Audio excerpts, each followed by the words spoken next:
कस्तूरी तिलकं ललाटपटले वक्षस्थले कौस्तुभं नासाग्रे वरमौक्तिकं करतले वेणुकरे कंकणम् सर्वाङ्गेण हरिचन्दनं सुललितं कण्ठे च मुक्तावली गोपस्त्री परिवेष्टितो विजयते गोपाल चूड़ामणि।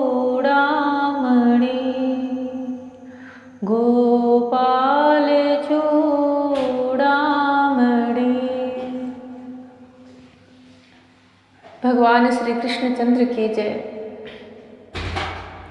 जय श्री कृष्णा। मेरी सोल फैमिली आध्यात्म आपके अपने चैनल पर आप सबका बहुत बहुत स्वागत है। श्रीमद् भागवत महापुराण का तृतीय स्कंद 13वां अध्याय प्रारंभ हो चुका है। प्रलयकालीन के अथाह जल में डूबी हुई पृथ्वी को बाहर निकालना और उस पर पूरी सृष्टि को रचना। ब्रह्मा जी ने यह सृष्टि कार्य कैसे प्रारंभ किया, उसी की कथा और भगवान श्री वराह अवतार का प्रसंग इसमें आएगा। श्री सुखदेव जी ने कहा, राजन, मुनिवर मैत्रेय जी के मुख से यह परम पुण्यमयी कथा सुनकर श्री विदुर जी ने फिर पूछा, क्योंकि भगवान की लीला कथा में इतना अत्यंत अनुराग हो गया था। विदुर जी ने कहा, मुने, स्वयंभू ब्रह्मा जी के प्रिय पुत्र महाराज स्वयंभू मनु ने अपनी प्रिय पत्नी शत्रुपा को पाकर फिर क्या किया? आप साधु शिरोमणि हैं, आप मुझे आदिराज राजर्षि स्वयंभू मनु का पवित्र चरित्र सुनाइए। वे श्री कृष्ण श्री विष्णु भगवान के शरणापन्न थे, इसलिए उनका चरित्र सुनने में मेरी बहुत श्रद्धा है। जिनके हृदय में श्री मुकुंद के चरणारविंद विराजमान है, उन भक्तजनों के गुणों को श्रवण करना ही मनुष्यों के बहुत दिनों तक किए हुए शस्त्राभ्यास के श्रम का मुख्य फल है। ऐसा विद्वानों का श्रेष्ठ मत है। श्री सुखदेव जी कहते हैं, राजन, विदुर जी सहस्त्र शीर्षा भगवान श्रीहरि के चरणाश्रित भक्त थे।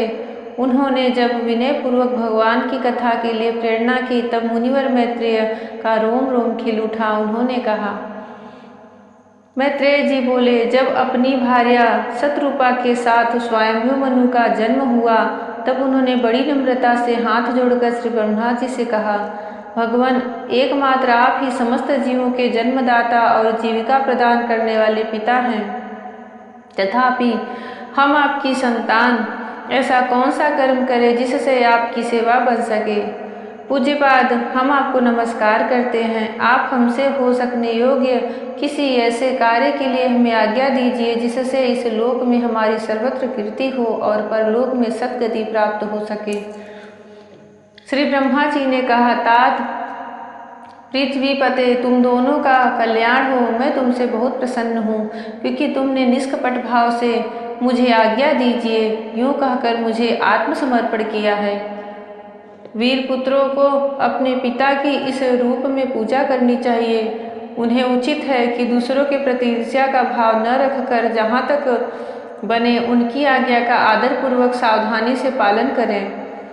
तुम अपनी इस भार्या से अपने ही समान गुणवती संतति उत्पन्न करके धर्मपूर्वक पृथ्वी का पालन करो और यज्ञों द्वारा श्रीहरि की आराधना करो। राजन, प्रजा पालन से मेरी बड़ी सेवा होगी और तुम्हें प्रजा का पालन करते देखकर भगवान श्रीहरि भी तुमसे प्रसन्न होंगे। जिन पर यज्ञ मूर्ति जनार्दन भगवान प्रसन्न नहीं होते, उनका सारा श्रम व्यर्थ ही होता है। क्योंकि वे तो एक प्रकार से अपने आत्मा का ही अनादर करते हैं। मनु जी ने कहा, पाप का नाश करने वाले पिताजी, मैं आपकी आज्ञा का पालन अवश्य करूंगा, किंतु आप इस जगत में मेरे और मेरी भावी प्रजा के रहने के लिए स्थान बतलाइए। देव, सब जीवों का निवास स्थान पृथ्वी इस समय प्रलय के जल में डूबी हुई है। आप इस देवी के उद्धार का प्रयत्न कीजिए।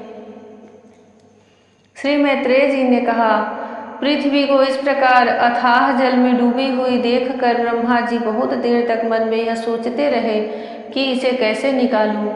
जिस समय मैं लोक रचना में लगा हुआ था, उस समय पृथ्वी जल में डूब जाने से रसातल को चली गई। हम लोग सृष्टि कार्य में नियुक्त हैं, अतः इसके लिए हमें क्या करना चाहिए? अब तो जिनके संकल्प मात्र से मेरा जन्म हुआ है, वे सर्वशक्तिमान श्रीहरि ही मेरा यह काम पूरा करें।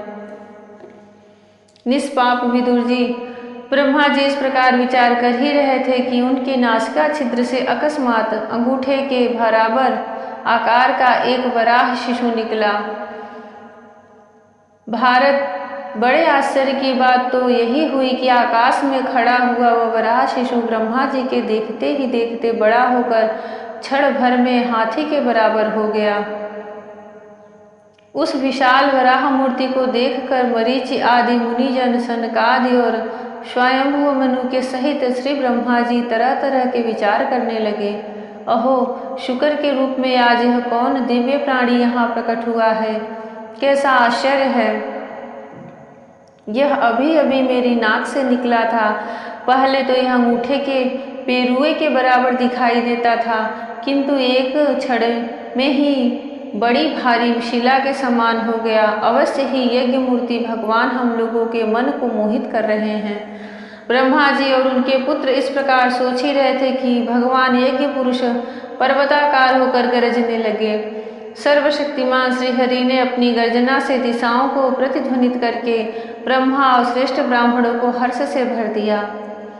अपना खेद दूर करने वाली मायामय वराह भगवान की घुरघुराहट को सुनकर वे जनलोक, तपलोक और सत्यलोक निवासी मुनिगण तीनों वेदों के परम पवित्र मंत्रों से उनकी स्तुति करने लगे।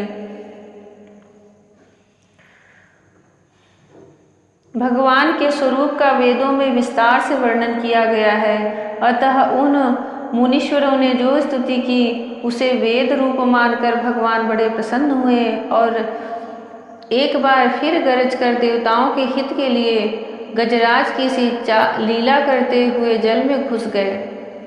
पहले वे शुक्र रूप भगवान पूंछ उठाकर बड़े वेग से आकाश में उछले और अपनी गर्दन के बालों से फटकार कर खुरों के आघातों से बादलों को छितराने लगे। उनका शरीर बड़ा कठोर था, त्वचा पर कड़े कड़े बाल थे, दाढ़ें सफ़ेद थी और नेत्रों से तेज निकल रहा था। उस समय उनकी बड़ी शोभा हो रही थी। भगवान स्वयं यज्ञ पुरुष हैं, तथापि शुक्र रूप धारण करने के कारण अपनी नाक से सूंघ सूंघ कर पृथ्वी का पता लगा रहे थे। उनकी दाढ़ें बड़ी कठोर थी। इस प्रकार यद्यपि वे बड़े क्रूर जान पड़ते थे, तथापि अपनी स्तुति करने वाले मरीचि आदि मुनियों की ओर बड़ी सौम्य दृष्टि से निहारते हुए उन्होंने जल में प्रवेश किया। जिस समय उनका वज्रमय पर्वत के समान कठोर कलेवर जल में गिरा, तब उसके वेग से मानो समुद्र का पेट फट गया और उसमें बादलों की गड़गड़ाहट के समान बड़ा भीषण शब्द हुआ। उस समय ऐसा जान पड़ता था मानो अपनी उत्ताल तरंग रूप भुजाओं को उठाकर वह बड़े आर्त स्वर से हे यज्ञेश्वर मेरी रक्षा करो, इस प्रकार पुकार रहा है। तब भगवान यज्ञ मूर्ति अपने बाण के समान पैने खुरों से जल को चीरते हुए उस अपार जल राशि के उस पार पहुँचे। वहाँ रसातल में उन्होंने समस्त जीवों की आश्रयभूता पृथ्वी को देखा, जिसे कल्पांत में शयन करने के लिए उद्धत श्रीहरि ने स्वयं अपने ही उदर में लीन कर लिया था। फिर वे जल में डूबी हुई पृथ्वी को अपनी दाढ़ों पर लेकर रसातल से ऊपर आए। उस समय उनकी बड़ी शोभा हो रही थी। जल से बाहर आते समय उनके मार्ग में विघ्न डालने के लिए महापराक्रमी हिरण्याक्ष ने जल के भीतर ही उन पर गदा से आक्रमण किया। इससे उनका क्रोध चक्र के समान तीक्ष्ण हो गया और उन्होंने उसे लीला से ही इस प्रकार मार डाला जैसे सिंह हाथी को मार डालता है। उस समय उनके रक्त से थुथुनी तथा कनपटी सन जाने के कारण वे ऐसे जान पड़ते थे मानो कोई गजराज लाल मिट्टी के टीले में टक्कर मारकर आया हो। तात जैसे गजराज अपने दांतों पर कमल पुष्प धारण कर ले, उसी प्रकार अपने सफ़ेद दांतों की नोक पर पृथ्वी को धारण कर जल से बाहर निकले हुए तमाल के समान नील वर्ण वराह भगवान को देखकर मरीचि ब्रह्मा आदि को निश्चय हो गया कि ये भगवान ही हैं। तब वे हाथ जोड़कर वेद वाक्यों से उनकी स्तुति करने लगे। श्री ऋषियों ने कहा, भगवान अजित आपकी जय हो यज्ञपते, आप अपने वेद त्रयी रूप विग्रह को फटकार रहे हैं, आपको नमस्कार है।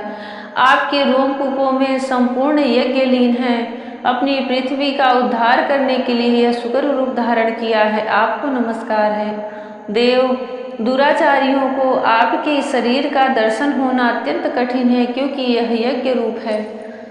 इसकी त्वचा में गायत्री आदि छंद, रोमावली में कुश, नेत्रों में घृत तथा चारों चरणों में होता, अधर्यु, उद्गाता और ब्रह्मा, इन चारों ऋतुजों के कर्म हैं। ईश आपकी थुतनी मुख के अग्रभाग में सुख है, नासिका क्षेत्र में श्रुआ है, उदर में इड़ा, यज्ञीय भक्षण पात्र और कानों में चमस है। मुख में प्राशित्र ब्रह्म भाग पात्र है और कर्ण छिद्रों में यह सोम पात्र है। भगवान आपका जो चबाना है वही अग्निहोत्र है। बार बार अवतार लेना यज्ञ स्वरूप आपकी दिक्षणीय दृष्टि है, इष्टि है। गर्दन उपसद 3 इष्टियां हैं और दोनों डाढ़े प्राणीय दीक्षा के बाद की इष्टि और उदनीय यज्ञ समाप्ति की इष्टि है। जिह्वा प्रवज्ञ प्रत्येक उपषद के पूर्व किया जाने वाला महावीर नामक कर्म है। सिर सभ्य होम रहित अग्नि और आवसथ्य औपसानग्नि है तथा प्राण चित्त इष्ट का चयन है।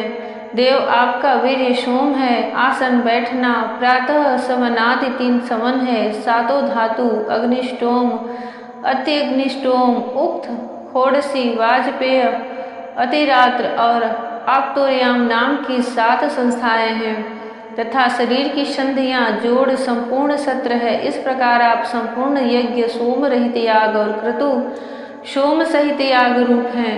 यज्ञानुष्ठान रूप इष्टियां आपके अंगों को मिलाए रखने वाली मांसपेशियां हैं। समस्त मंत्र देवता द्रव्य यज्ञ और कर्म आपके ही स्वरूप हैं, आपको नमस्कार है। वैराग्य भक्ति और मन की एकाग्रता से जिस ज्ञान का अनुभव होता है वह आपका स्वरूप ही है तथा आप ही सबके विद्या गुरु हैं, आपको पुनः पुनः प्रणाम है। पृथ्वी को धारण करने वाले भगवान आपकी डाढ़ों की नोक पर रखी हुई यह पर्वतादि मंडित पृथ्वी ऐसी सुशोभित हो रही है जैसे वन में से निकलकर बाहर आए हुए किसी गजराज के दांतों पर पत्र युक्त कमलनी रखी हो।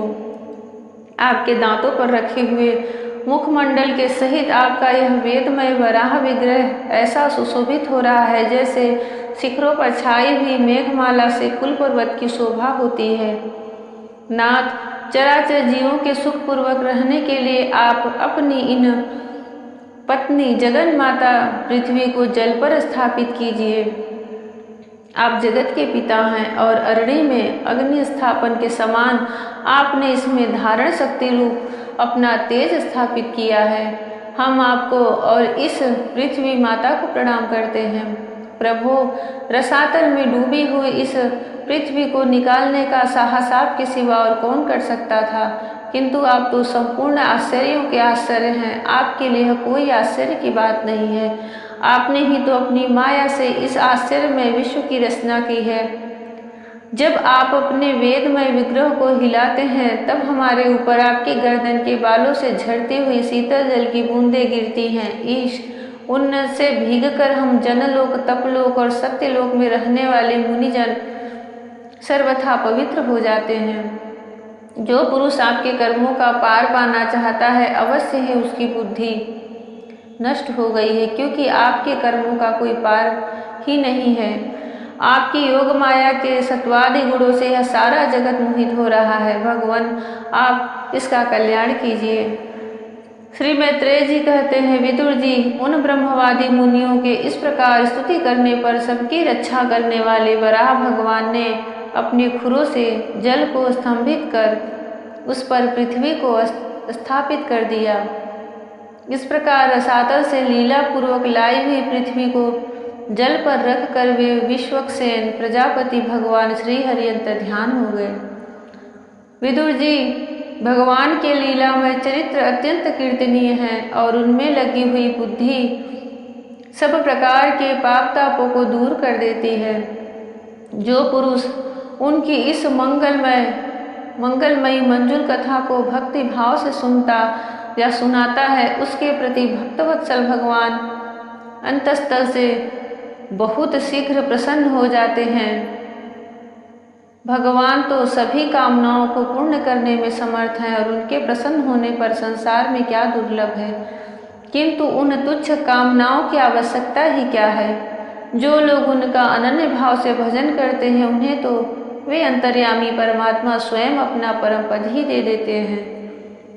अरे, संसार में पशुओं को छोड़कर अपने पुरुषार्थ का सार जानने वाला ऐसा कौन पुरुष होगा, जो आवागमन से छुड़ा देने वाली भगवान की प्राचीन कथाओं में से किसी भी अमृतमय कथा का अपने कर्णपुटों से एक बार पान करके फिर उनकी ओर से मन हटा लेगा। जय श्री कृष्ण। ब्रह्मा जी विदुर जी को,